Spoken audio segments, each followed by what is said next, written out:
બોટાદના તુરખા ગામે થયેલ પરિવાર પર હુમલો અને મહિલાના મોતના કેસમાં 15 આરોપીઓ પૈકી 3 આરોપી ઝડપાયા. પંકજ મંગાભાઈ સાગઠિયા, નરેન્દ્ર મંગાભાઈ સાગઠિયા, બિપિન ભરતભાઈ સાગઠિયાની પોલીસે કરી ધરપકડ. બોટાદ ડીવાયએસપી મનીષા દેસાઈ અને પોલીસ કાફલા સાથે ત્રણેય આરોપીઓને ઘટના સ્થળે લાવી રિકન્સ્ટ્રક્શન કરાવી ઘટનાની માહિતી મેળવી. 15 જાન્યુઆરીએ તુરખા ગામે એક પરિવાર ઘરે હતો તે દરમિયાન 15 જેટલા શખ્સોએ તીક્ષ્ણ હથિયારો સાથે પરિવાર પર કર્યો હતો હુમલો. હુમલામાં નાનીબેન પરમાર નામના મહિલાનું મોત નીપજ્યું હતું, જ્યારે 4 જેટલા લોકોને ગંભીર ઇજાઓ પહોંચી હતી.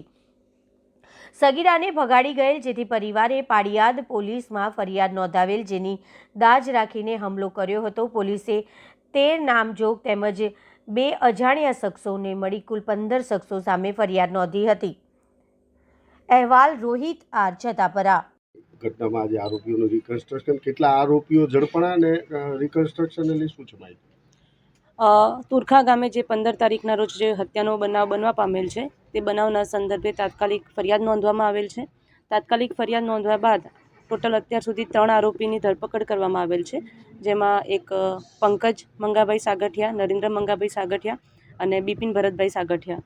આ 3 આરોપીની અત્યાર સુધી ધરપકડ કરવામાં આવેલ છે અને જે બનાવ બનવા પામેલ હતો એ તે કઈ રીતે બનેલ છે તે અંગેનું રિકન્સ્ટ્રક્શન પંચનામું અત્યારે પૂર્ણ કરવામાં આવેલ છે. વધુ એક આરોપીની અટકાયત કરવામાં આવી છે, સારવાર અર્થે છે, એની શું વિગત છે? નાગજીભાઈ ખોડાભાઈ સાગઠિયા કરીને એક આરોપી છે તે અત્યારે સારવાર હેઠળ છે. એમને જેવો તેમને ડિસ્ચાર્જ આપવામાં આવશે ત્યારબાદ તેમની પણ અટક કરવામાં આવશે. અન્ય આરોપીને લઈ કેવા પ્રકારની ટીમો બનાવી શોધખોળ છે?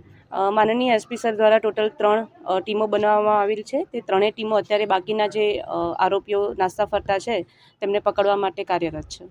આજે રિકન્સ્ટ્રક્શન કરવામાં આવ્યું એમાં પરિવારને સાથે રાખવામાં આવ્યું હતું કે કેમ?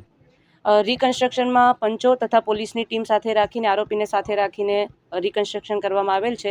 બનાવ જે બનવા પામેલ છે તે ઘર આંગણે બનેલ છે, તેથી પરિવારના સભ્યો હાજર હતા, પરંતુ તે ઘરની અંદર હતા. લોકોની શું માંગ છે? અમે પોલીસ તરીકે તાત્કાલિક આરોપી પકડવામાં અત્યારે અમારી તમામ ટીમો કાર્યરત છે અને તાત્કાલિક તમામ આરોપી પકડાઈ જશે.